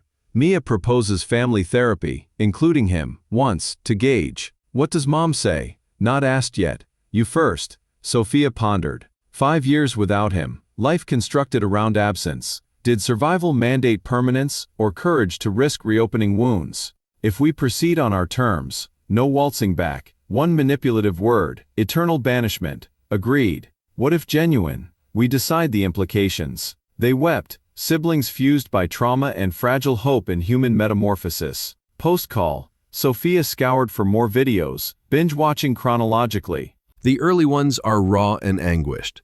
Later, they are composed yet honest. One mentioned his daughter, who was in college, studying psychology and converting pain to healing. Heart-stopping, she rewound. My daughter studies psychology, channeling suffering into aid. Voice recognition clicked. Her father. These confessions, warnings, and his evolution from destroyer. Anger should surge, privacy invaded. Instead, curiosity bloomed. He exploited their tale sans consent. Yet she felt no violation, only intrigue. This man differed from the ballroom figure, from her suite's intruder, from the 5-year hatred target. Broken by fallout, striving to be better. Performance or truth? Downloaded all, notated like coursework. Research. Can monsters humanize or lose permanently? Ethan phoned Elena next, Sophia on speaker. Trio connected across miles by unspoken query. Reopen to him? Elena was silent for a long time. Then, I see Daniel, kind, stable, the antithesis of your father. Sometimes I ponder, this is love's proper form, deserved always. Good, Mom, Sophia said, yet I wonder about him. Suffering schooled? Still the same, or 5 years remade. Shaky breath, love is gone eternally, but it could coexist without the urge of destruction. Enough for one session? What if re-hurts? Ethan asked. Immediate exit, no reprises. What if it changed? Decide meaning, if any. 3-week consensus, therapy trial, Ethan arranges. 1 meeting, Dr. Philomena Crest, family trauma expert. Sophia emailed her father after years, saw videos, all. Unsure of an act or a fundamental shift, but must ascertain. If changeable, hope for all, me included, unsent yet. Needed eyes meeting, discerning authenticity or refined deceit. Studied manipulation, tells, predators feigning remorse. If the monster lingers, she would know, psychology armed her. But if different, fundamentally, change is viable. I suggest that you cease fearing lovers as destroyers in wait, not hope, desperation cloaked. But all she possessed, Elena held the phone like an explosive, Marcus' voice aged, humbled, pleading for one chance with emotional casualties. Kitchen differed, new apartment brighter, east-facing dawn floods. Daniel selected with her and moved, sans questioning, past the purge. In the living room, he read feigned, ears attuned, ready support. Together for 2 years, he knew saga, and he never rushed. I merit none, Marcus said hollowly. No undeserved even moments. Elena agreed, you do not. But if kids are willing, try. Show not. Stops. Sounds manipulative. Then silent. Listen. 1 meeting. Manipulation hint. Excuse. Minimization. Forever done. No appeals. Understood? Yes. Elena rehearsed with a therapist. Condition 1. 5 more therapy years. Aiding destroyed families via volunteer work. Face victims. Bear pain. Facilitate healing. Transformation is incomplete sans broader repair. Can do. 2. Rebuild kids at their own pace. No dad title automatic. Words earned. Talks gifts. Decades perhaps, or never. Accept sans resentment. Voice thick. Yes. 3. Hardest. Never seek my forgiveness. No peace, closure. Live with deeds forever. Healing independent of my absolution. I exist not for your redemption. Long silence. Understood? Whisper. Yes. Why agree sans forgiveness? Chance proves sorrow real. Not for pardon, so no authenticity. Recall marriage sans every memory tainted lie. Something twisted in Elena. No sympathy was wanted, but the voice held genuine regret. Distrusted yet, but heard. Appointment in 3 weeks. Dr. Philomena Crest. Punctual. No gifts, letters. Yourself. Prepared for children's pent anguish. No defense. Please take it. Will. If I walk out, unable to bear. Done. Won't. Rich. Name foreign now. Mean it. 1 error. Eternal gone. No. Thank. Do not. Not for you. For them. See change real. Advance. Knowing chance given. Risen or failed. Not about you. No. Hung up. Hands trembling. Daniel emerged. Okay? Uncertain. Maybe. Agreed. Sit with the destroyer.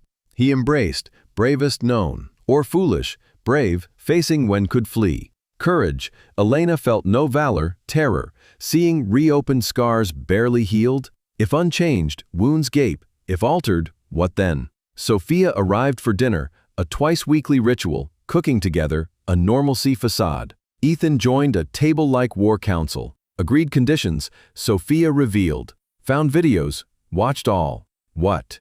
Elena's heart raced. Why hide? Needed process. The laptop was out. The confessions were shown. The accountability was full. Watched collectively. Marcus aged, confessing mechanisms, striving for change sans excuses. Ethan wept. Real or performance? Unknown. Therapy reveals. Elena observed ex-husband, eyes deeper. Genuine or feigned profundity? I want to believe change is possible, Sophia said. Otherwise, therapy is pointless. If stuck at worst, hope is void. Heavy for 1 meeting, Daniel noted. No, but is. Sophia eyed her mother. Ready? No, but proceeding. 3 weeks, blurred anxiety, second guesses. Elena dreamed of a party. but now exited head high, kids beside. Looked back, Marcus alone, comprehending loss, woke sensing possibility, not peace, but distant waiting. Appointment dawned, Elena dressed in casual armor. Sophia drove, collected Ethan, and suited. Ready? Number. Good. Neither I. The office was modern, the waiting room sparse, save one man, head bowed, hands in prayer, clasped. Marcus. Rose uncertain, high. Ethan echoed tight. Sophia nodded. Elena felt a void where 25 years resided. Dr. Philomena appeared, with silver-streaked, perceptive eyes. Enter. Circle chairs, no barriers. Saturday, space oceanic. No purpose. Marcus, speak. Opened, closed mouth. Sorry, insufficient. No, but true. Destroyed life's beauty, hurt most loved deliberately, years of calculation and cruelty.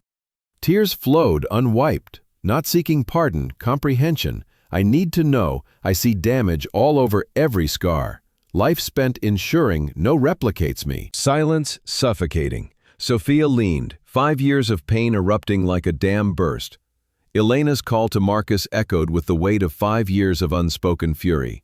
His voice on the line older and stripped of its former arrogance, now pleading for a single opportunity to face the ruins he had created. The kitchen in her new apartment felt like a sanctuary of light, smaller but filled with morning sun that poured through east-facing windows, chasing away the shadows of the past. Daniel had helped choose this place, understanding without words why she needed to shed every remnant of her old life. He sat nearby in the living room, book in hand but attention tuned to her, ready to offer steady support if the conversation cracked her resolve. The apartment gleamed with fresh starts, walls painted in soft hues that evoked calm, a far cry from the opulent penthouse now sold and forgotten. Elena gripped the phone tightly, her hand steady despite the storm within. Marcus said, "I do not deserve this," his tone hollowed by time. "I know I have no right to even a moment of your time." "You are correct," Elena replied. "You do not. But if the children are open to it, if I can bear it, I want to see if you have become something else. I want to show you I am not," he trailed off. "I do not know how to say this without it sounding like manipulation." "Then say nothing," Elena cut in. "Just listen." She heard his breath catch, a small sign of the man who once commanded boardrooms, now reduced. "Okay, you get one meeting, only one. It ends forever if you utter even a hint of manipulation, offer any excuse, or downplay what you did. No second chances, no pleas, do you understand?" Yes. She had rehearsed these conditions with her therapist, words forged into armor. Now she delivered them with precision. "There are 3 conditions. Meet them all, or this never happens. You may regret agreeing once you hear them." Silence, stretched. "Then tell me." "Condition 1, Elena began. "You continue therapy for another 5 years, but not just any sessions. Specialized work with families you have indirectly helped destroy through your volunteering. Face your victims' echoes, carry their stories, aid in their rebuilding. Your change is not complete until you repair damage beyond our circle." "I can do that." Condition 2. Rebuild with Sophia and Ethan on their timeline alone. You do not get to call yourself dad because years have passed. Every conversation is a privilege they grant. It could take decades. It might never happen. Accept that without pressure or bitterness. His voice thickened with emotion. "Yes." Condition 3 is the one that tests if you truly grasp the permanence. You never ask for my forgiveness. You get no release, no clean slate. You carry the guilt of what you did until your last breath. Your growth does not hinge on my words absolving you.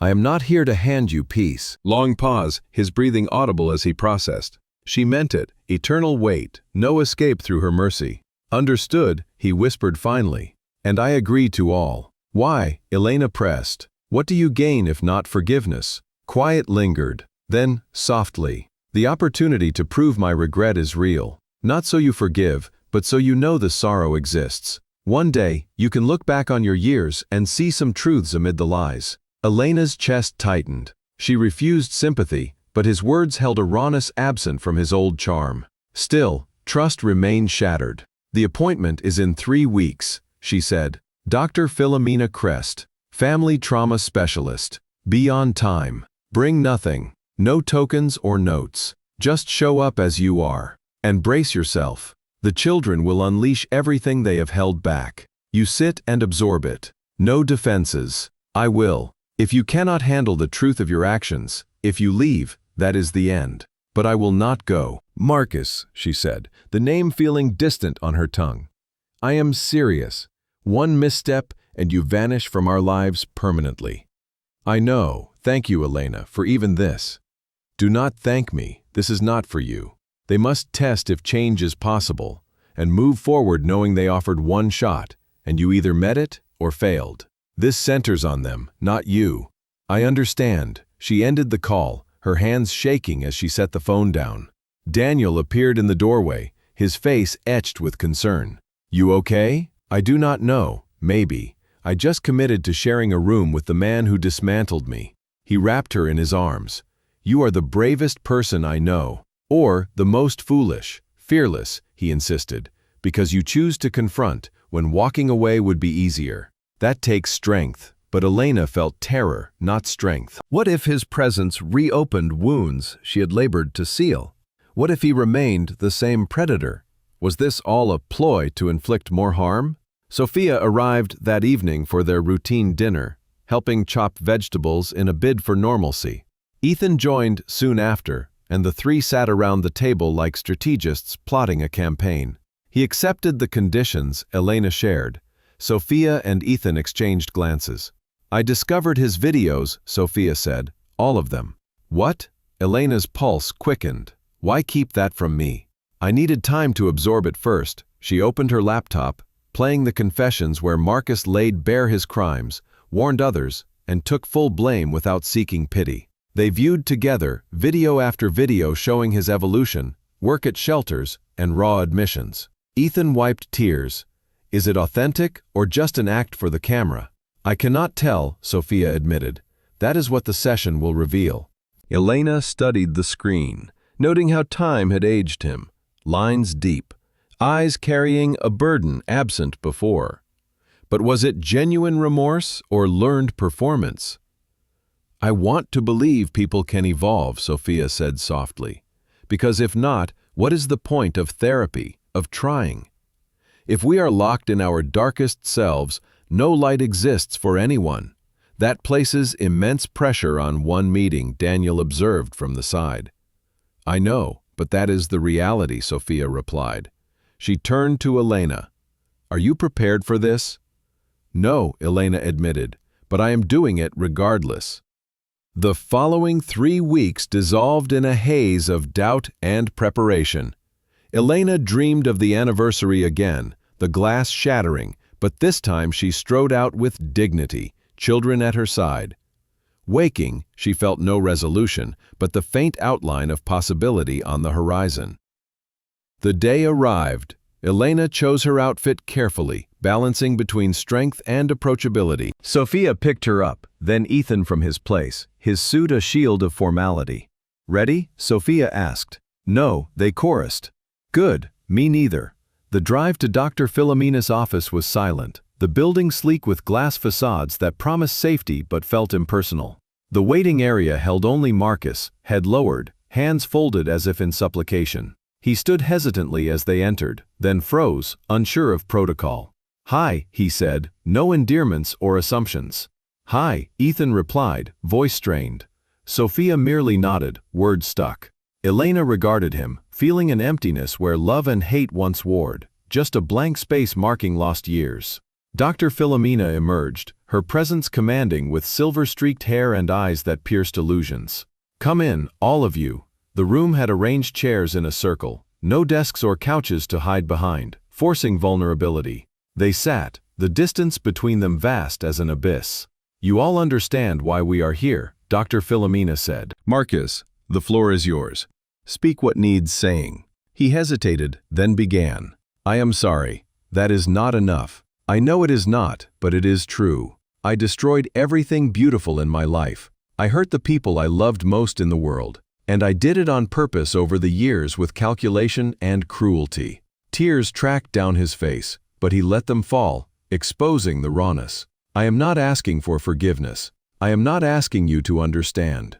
I need you to know I see what I did, all of it, every piece of damage, and I am trying to ensure no one else becomes what I was." The silence pressed heavily, thick with anticipation. Then Sophia leaned forward, and the dam of 5 years of pain burst forth in a torrent. The therapy room carried a faint lavender scent overlaid with the weight of old sorrows, and when Sophia finally spoke, her voice sliced through the quiet like glass through flesh. "I tried to die because of you." The words lingered, heavy and accusatory. Marcus's face crumpled, but she pressed on, unleashing 5 years of torment in a rush that refused containment.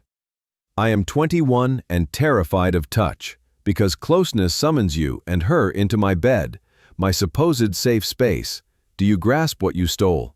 Her tone escalated, quivering with rage and grief. "You did not just betray Mom, you invaded my haven and made it a nightmare nest. I scrubbed that floor until my hands bled, and the images persist." Marcus wept openly, but uttered nothing, merely bearing witness to her anguish as agreed. "I attend therapy twice weekly and medicate to sleep without screams. Relationships evade me because trust shatters at love declarations. You taught that affection masks predators intent on destruction." Sophia's body trembled. "I ingested a whole bottle of pills, Dad. Aware? I sought non-existence because head visions refused cessation, and living with them seemed impossible. That is your legacy. You drove your daughter to crave death." She sobbed, gasping for air amid phrases.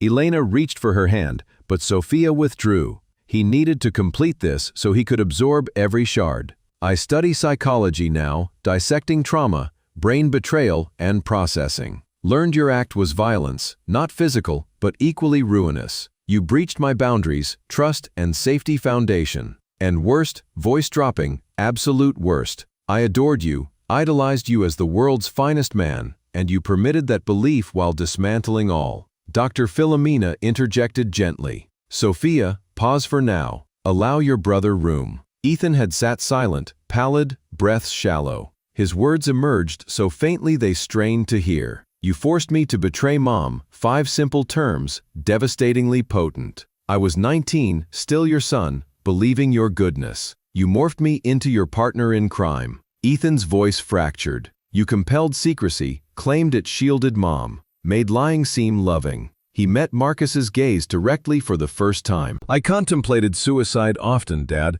because mirrors reflect you, your features, and self-loathing surges. I despise bearing your genes, detest resemblances," comments. "Resembling you means resembling our family's demolisher." Marcus emitted a half-sob, half-groan, but Ethan proceeded. "I initiated brawls. Aware? The court is involved in uncontrolled fury. Witnessing men mistreat women evoked you, urging their obliteration like ours." He rose abruptly, pacing, unable to contain such agony seated. "I married a kind, patient woman who loves my chaos. Daily terror grips me. I will morph into you, harm her as you did Mom.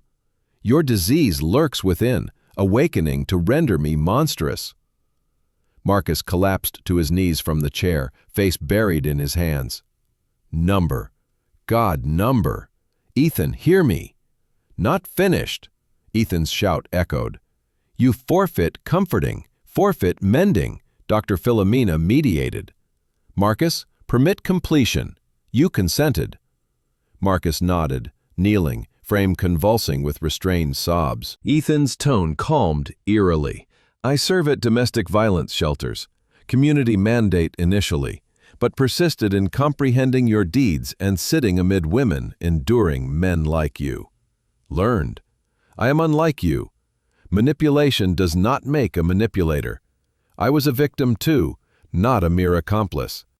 But after 5 years of therapy, survivor interactions are needed for insight. 5 life years reclaiming from your infliction." Silence descended, pressing eardrums. Elena, yet unspoken, observes Marcus's responses and assesses the authenticity of remorse or a facade. Manipulation studied, tells learned. Saw no act, only raw devastation. but regret insufficient. Sorrow, not metamorphosis. "My turn," she stated quietly. All eyes turned to her, a pillar amid collapse. "One question, Rich. Truth is absolute, even self-destructive." He lifted his gaze from the floor, ravaged.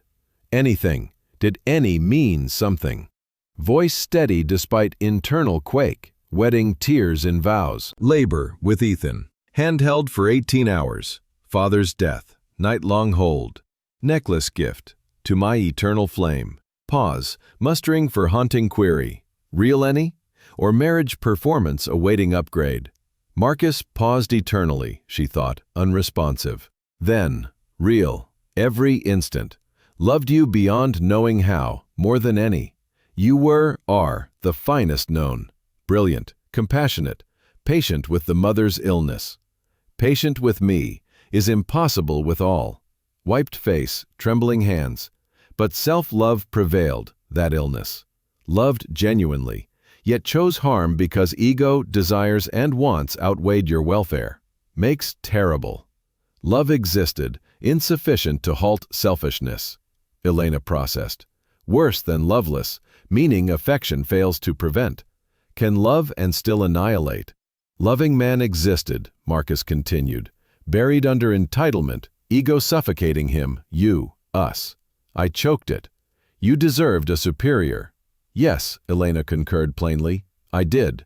More quiet, Dr. Philomena allowed absorption. Marcus spoke. May I add, not defense. Truth. Dr. Philomena assented. Sophia, correct. My act of violence was a psychological assault, unfixable. But here, resembling me not being me. Ethan, the mirror is not a sickness carrier. You, good man, were wounded by bad. That's all. Ethan broke, sobbing fully. Marcus, kneeling, continued. 5 years of becoming different, not reclaiming you. Impossible. So, the world -1 like me. Shelter work, young father counseling, school talks, videos cautioning my replica, not redemption, sole good possible.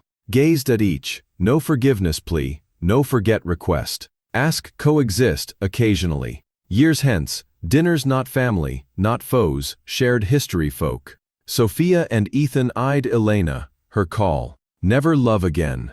Marcus nodded. No. Never trust, never recapture the past. No. But for children, attempt shared space. Co-parents respecting existence. Nothing further. Face fractured relief, gratitude sliver. More than deserved, thank you. Life is proving worthy this.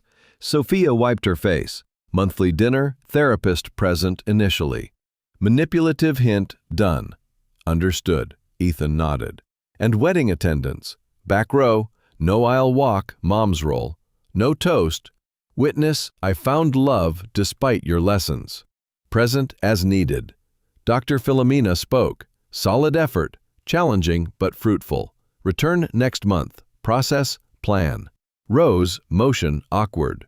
Elena gathered her belongings, children flanking. Marcus remained kneeling till the door. Voice halted. Love you all, always did. Learning shows now. Finally. Elena turned last. Love not feeling Marcus, action, recall, I will. Exited united, not restored family, broken souls choosing mending over malice. Lot, trio embraced, world flowing round. Right thing? Sophia queried. Unknown, Elena conceded, but brave, today's enough. Daniel awaited home, pulling Elena close wordlessly, shook in arms. Feel? Empty, complete, fractured, whole. Everything, normal, survived. Matters. Night, Elena dreamed of a party anew. Glass broke, but she departed dignified, children beside. Glanced back, Marcus isolated, lost dawning. Woke, sensing not peace but potential distant, awaiting. Cultural wisdom from Nigerian roots surfaced. Proverbs like rain carves stone patient. Change gradually, scars linger, but life persists. Therapy loomed, test true. If it fails, the boundaries are iron. If passed, take cautious steps.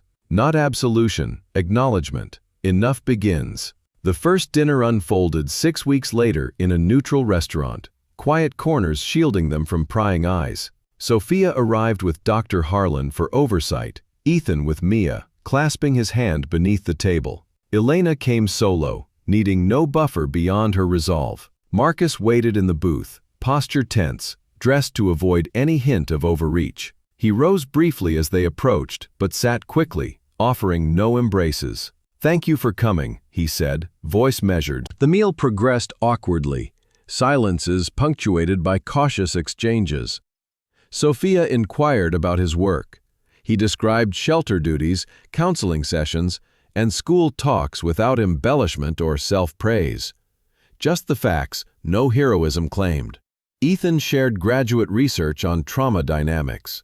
Marcus listened attentively, posing no questions that might stray into parenting territory. Midway, Sophia excused herself to the restroom, returning with reddened eyes but composed hands. "This is tougher than expected," she admitted. "We can end it," Elena offered. "No, I must push through." She turned to Marcus. "Explain Mom's necklace, the one from that morning. Eternal flame, did you intend it?" He paled.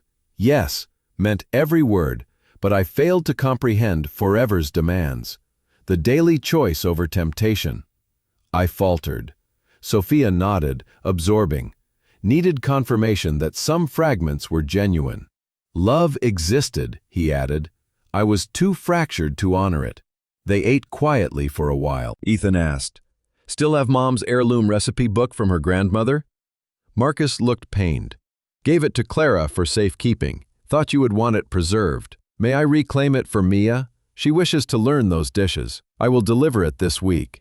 These minor requests about objects bridging past and present felt monumental, like tentative bridges over chasms. When the bill arrived, Marcus reached instinctively. Elena halted him. "We divide equally." "But equal. We are not family now, just individuals sharing a meal." He accepted, acknowledging the new boundaries. Outside, farewells hung tentative. Sophia surprised all, including herself, with a brief, rigid hug. "Next month," she said. Marcus lingered in the lot after, weeping beside his car at the touch, more grace than earned. Months passed, dinners gradually softened, edges blunting with repetition.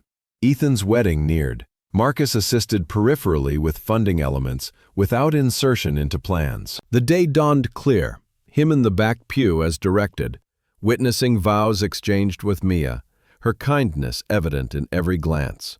As they pledged fidelity and partnership, Marcus wept silently, not self-pity, but joy at his son breaking the cycle, choosing authenticity over facade.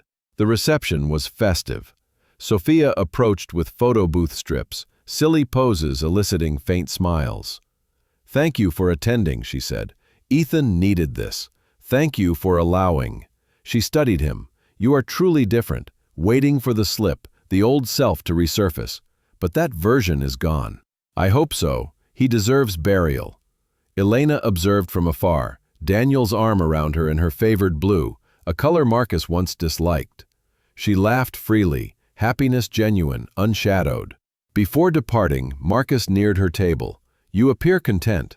"I am." "Good. That was my wish, your happiness restored. Know this offers no closure. I carry the weight daily." "Aware. But learning hate and joy coexist. I manage both." "Fair." She met his eyes. "Changed. Does not erase. Does not reunite, but changed. Striving. Continue, for those you might wound if you halt." He nodded, left, driving to his sparse apartment. Alone, loneliness shifted, no longer yearning for the destroyed, accepting forfeiture. Years unfolded deliberately. Sophia completed her degree, launching a trauma-focused practice. I invited him to the opening and the back seating. He watched her address survivors on resilience, turning wounds to wisdom, pride swelling, forbidden yet present. Ethan and Mia welcomed a daughter, named after Elena's mother, evoking tears. Marcus met her at 3 months, holding her gingerly. "I vow no harm befalls you," he whispered. Elena remarried Daniel in an intimate ceremony. Marcus was uninvited, boundaries respected, but sent a card. "Congratulations, deserve all joy. Thank you for modeling true love." She retained it, no reply but kept. Dinners transitioned monthly to occasional, schedules permitting. It is not family, but something nameless, history-bound, choosing connection over severance. Marcus sustained efforts, and shelter became an identity extension, not atonement. Former abuser advocating, darkness guiding light for others. Sophia brought a teen client, a father-shattering family. Mirroring her pain one eve, Marcus sat with her. I am my family's villain, the cause of the suffering. Cannot mend mine, but here. His illness, not your legacy. Choose differently. What if I echo him, then re-choose daily? That is the labor. The girl departed less desolate. Sophia lingered. Effective, what you shared. Helped? Yes, from the damage the author names candidly. They sat comfortably silent. Not parent-child, but not aliens. Shared understanding is earned through consistency. I withhold forgiveness, Sophia stated abruptly. Your acts haunt still. Nightmares and intimacy struggles persist. Aware, but glad you transformed. Uses deeds to aid. Redeems not, but matters. All I seek matters somehow. She left Marcus in the standard room amid survivor portraits, pondering redemption. Not gifted, built via small, persistent acts. And not earned, pursued, knowing destination, elusive. Legal closure arrived mid-year. Elena's suit culminated, forgery confirmed, assets confiscated, probation enforced. Courtroom drama unfolded. Victoria testified to cycles, Lila's deceptions, Marcus unresisting. Justice merited. Cultural threads from Elena's Nigerian roots wove in.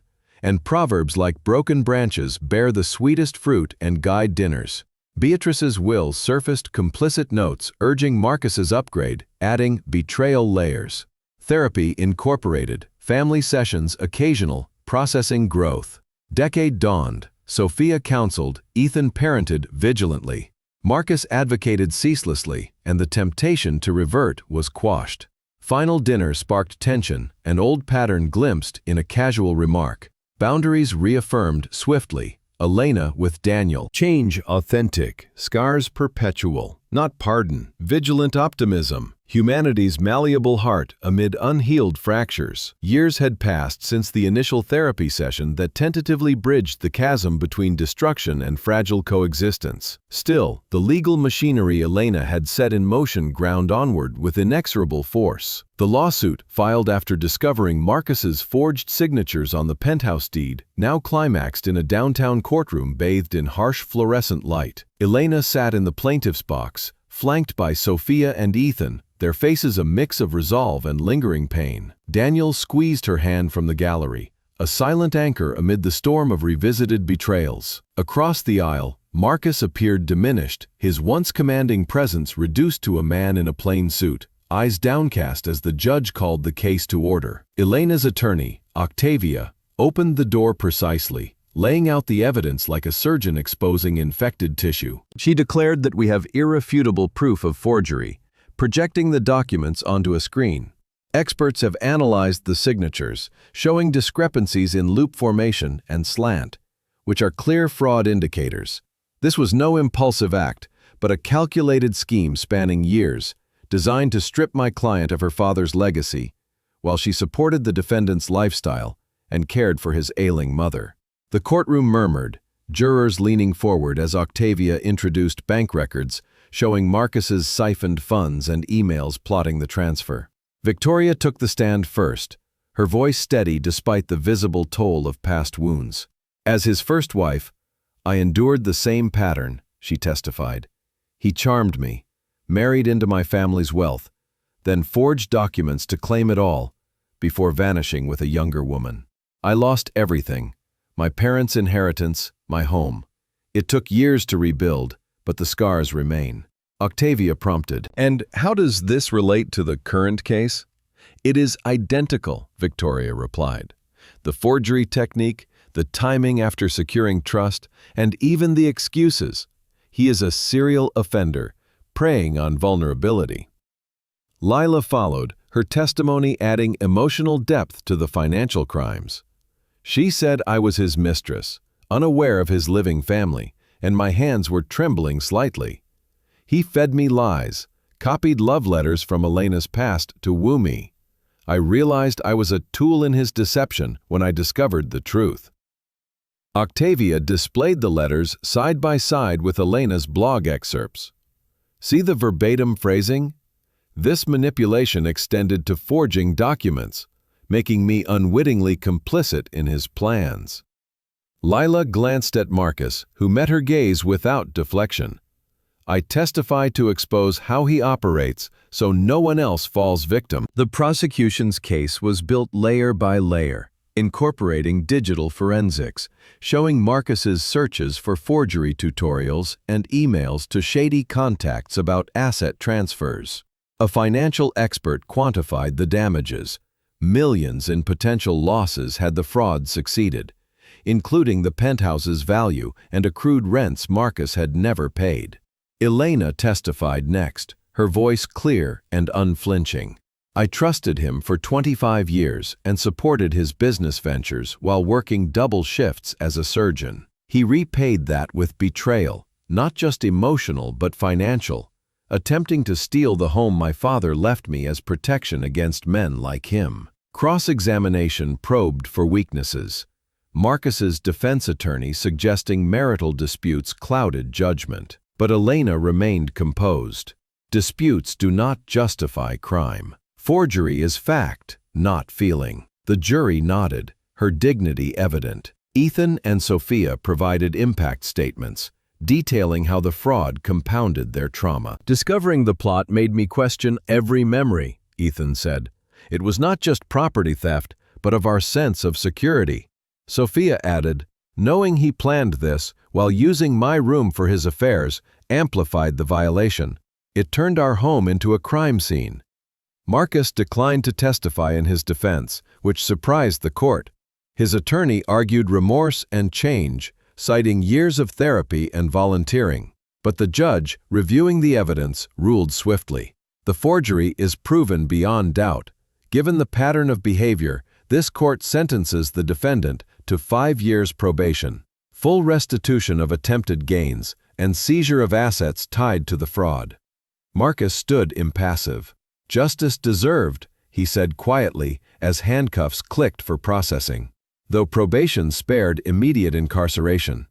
Outside the courthouse, media swarmed, the viral anniversary video resurfacing with new headlines. Tycoon's empire crumbles in fraud verdict.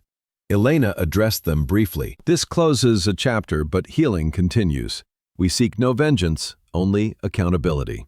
Sophia and Ethan stood beside her, united in quiet strength. Back home, Elena uncovered Beatrice's will during estate finalization, hidden letters revealing her complicity.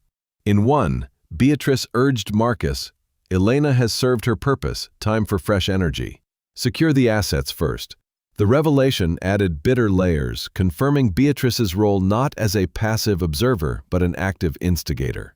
This discovery wove into family discussions, Elena's Nigerian roots providing solace through proverbs passed from her father. The broken pot mends stronger, she recited during a dinner, and the clay is reshaped with care. It guided their resilience, reminding them that fractures could reinforce rather than weaken. Sophia incorporated it into her practice, counseling clients on rebuilding after betrayal. The letters became evidence in the supplemental filing, ensuring Beatrice's estate contributed to restitution, closing loops of deceit. Marcus adapted to probation, reporting weekly, and community service extended at shelters. He viewed it not as punishment, but as an extension of his work, facing supervised groups where men like his former self confronted truths. In sessions, he shared the verdict's impact. Losing everything material mirrored the emotional loss I inflicted. It teaches humility, Solace noted in therapy. This forges more profound change, accountability externalized. Family dynamics evolved subtly. Dinners included probation updates, transparency, and building tentative trust. Ethan invited Marcus to meet his daughter more often and supervised playdates where he observed the grandfather's role without claiming it. Sophia shared professional milestones, like publishing a paper on familial trauma and sending an unsigned copy. Marcus read it, weeping at insights from her pain, and vowed to reference it in talks. Elena's life with Daniel flourished, and their marriage became a quiet haven. She advanced to head trauma surgeon, incorporating psychological elements into care, inspired by her journey. Cultural ties deepened, family trips to Nigeria reconnecting with roots. Proverbs like "the river bends but flows on," teaching adaptability. Beatrice's letters, though painful, prompted discussions of forgiveness. "Not for her," Elena said, "but releasing hate's hold for our peace." Marcus's videos incorporated the verdict, warning viewers. "Consequences come material and moral. Face them to grow." Views surged and comments mixed. Some were vitriolic and others appreciated honesty. A follower messaged, "Your story stopped my fraud plan. Thank you." Tiny redemptions accumulated. During the post-verdict, a year post-verdict, flared when Marcus referenced the past fondly. Boundaries, Elena reminded firmly. Focus forward. He apologized immediately, with no defense. Progress noted. Dinners continued. Sophia confided later, "The reckoning is balanced. Not erasure, but justice." Ethan's family grew, and another child was en route. Marcus attended births from afar, sending thoughtful gifts sans expectation. Legal scars faded, probation ending cleanly. Elena reflected with Daniel, "Change is real, though incomplete. We vigil, but live free." The reckoning not only seized assets, but reaffirmed resilience. Elena's heritage shone, proverbs like fire test gold guiding through. Family, redefined, wove fragile threads stronger, proving even the most profound betrayals yield to persistent mending. Marcus, empire shattered, found purpose in advocacy, life a quiet amends. Not perfect, but forward. A decade dawned with subtle shifts, the family having navigated the fragile threads of reconnection without illusions of perfect restoration. Sophia had blossomed into a renowned trauma specialist, her practice a beacon for those shattered by betrayal, drawing from her scars to guide others toward light. She married a gentle academic who understood her boundaries, their wedding a small affair where Marcus sat in the rear, a silent observer witnessing joy he had once nearly extinguished. Ethan thrived as a protective father, his home filled with laughter from 2 children, teaching them early about consent and honesty to break any lingering cycles. Mia stood by him, her patience a steady force. Marcus remained an advocate, his life a tapestry of service that extended beyond shelters into policy work, lobbying for stronger laws against financial abuse in marriages. Probation long ended, but he reported voluntarily to accountability groups, ensuring no backslide. Temptations arose, a fleeting thought of old habits during stressful times, but he rebuffed them swiftly, journaling triggers and discussing them in therapy. Solace, his long-term guide, noted, "Vigilance is your lifeline. Relapse lurks in complacency." He nodded, carrying the weight as promised, no pleas for relief. Dinners evolved into quarterly gatherings, schedules accommodating careers and families. One such evening, tension sparked when Marcus casually referenced a shared memory from their happier past, a vacation anecdote laced with unintended nostalgia. The room froze. "Boundaries," Elena stated firmly, her voice cutting sharply. "We focus on now, not romanticize what was built on lies." Marcus paled, apologizing immediately, without excuse. "I slipped. It will not happen again."